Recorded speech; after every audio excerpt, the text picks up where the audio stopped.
بسم اللہ الرحمن الرحیم۔ السلام علیکم۔ ایک مرتبہ ایک بادشاہ نے اپنے وزیروں کو حکم دیا، جو سب سے زیادہ بیوقوف ہے اس کو ہمارے سامنے پیش کیا جائے۔ بادشاہ آخر بادشاہ ہوتے ہیں۔ وزیروں نے چند افراد کو پکڑ کر بادشاہ کے سامنے پیش کر دیا۔ بادشاہ نے ان افراد کے درمیان مقابلہ کرایا۔ جو سب سے زیادہ بیوقوف ہوگا اسے انعام دیا جائے گا۔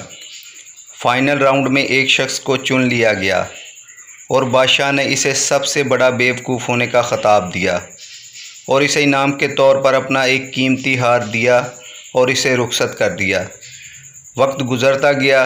ایک مرتبہ بادشاہ سخت بیمار پڑ گیا اور مرنے کے قریب پہنچ گیا۔ وہ بیوقوف شخص بادشاہ سے ملنے پہنچا اور بادشاہ سے پوچھا کہ بادشاہ سلامت آپ لیٹے ہوئے کیوں ہیں؟ بادشاہ سلامت اس کے سوال پر مسکرائے اور بولے کہ جہاں میں جا رہا ہوں وہاں لیٹنا ضروری ہے۔ یہ بات سن کر بیوقوف شخص بولا، بادشاہ سلامت جہاں آپ جا رہے ہیں پھر تو آپ نے وہاں محل، ملازم اور دوسری آسائش کا سامان بیچ دیا ہوگا تاکہ وہاں جا کر آرام سے رہا جائے۔ بیوقوف شخص کی بات سن کر بادشاہ رو پڑا اور بولا، اے شخص میں نے واقعی وہاں جانے کی کوئی تیاری نہیں کی، اور روتے ہوئے بولا پتہ نہیں میرے ساتھ وہاں کیا ہوگا۔ بادشاہ کی یہ بات سن کر بیوقوف شخص بولا، بادشاہ سلامت جب کوئی شخص کسی دوسری جگہ جاتا ہے تو وہاں جانے کی تیاری مکمل کر کے جاتا ہے، اور آپ نے تو کوئی تیاری ہی نہیں کی، تو آپ سے بڑا بیوقوف کون ہوگا؟ یہ کہہ کر اس نے وہ قیمتی ہار بادشاہ سلامت کو واپس کر دیا جو اس نے انعام کے طور پر اسے دیا تھا۔ دوستو، خاتم النبیین حضرت محمد صلی اللہ علیہ وآلہ وسلم کا ارشاد مبارک ہے، دنیا آخرت کی کھیتی ہے۔ دوستو، ہم جس امتحان کو زیادہ اہمیت دیتے ہیں اسی کی زیادہ تیاری کرتے ہیں۔ مثلاً امتحان کے دنوں میں طالب علم کے لیے تیاری کا ہر لمحہ نہایت قیمتی ہوتا ہے۔ ان دنوں تمام غیر ضروری کام چھوڑ دیے جاتے ہیں۔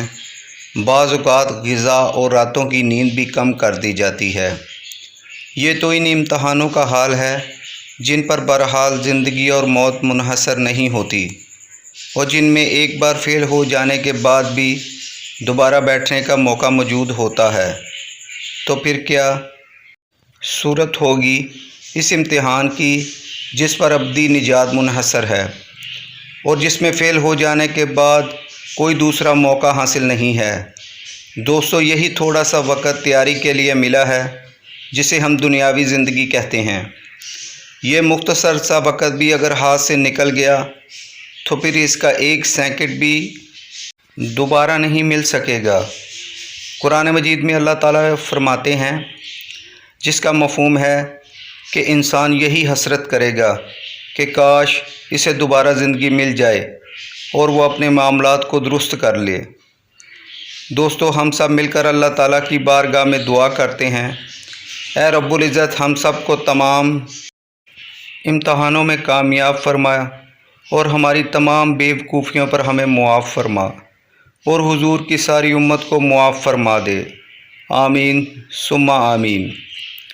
علامہ اقبال فرماتے ہیں، وہ زمانے میں معزز تھے مسلمان ہو کر، وہ زمانے میں معزز تھے مسلمان ہو کر، ہم خوار ہوئے تار کے قرآن ہو کر۔ شکریہ کے ساتھ چینل کو سبسکرائب کرنے اور بیل کا بٹن دبانا مت بھولیے گا۔ شکریہ۔ السلام علیکم۔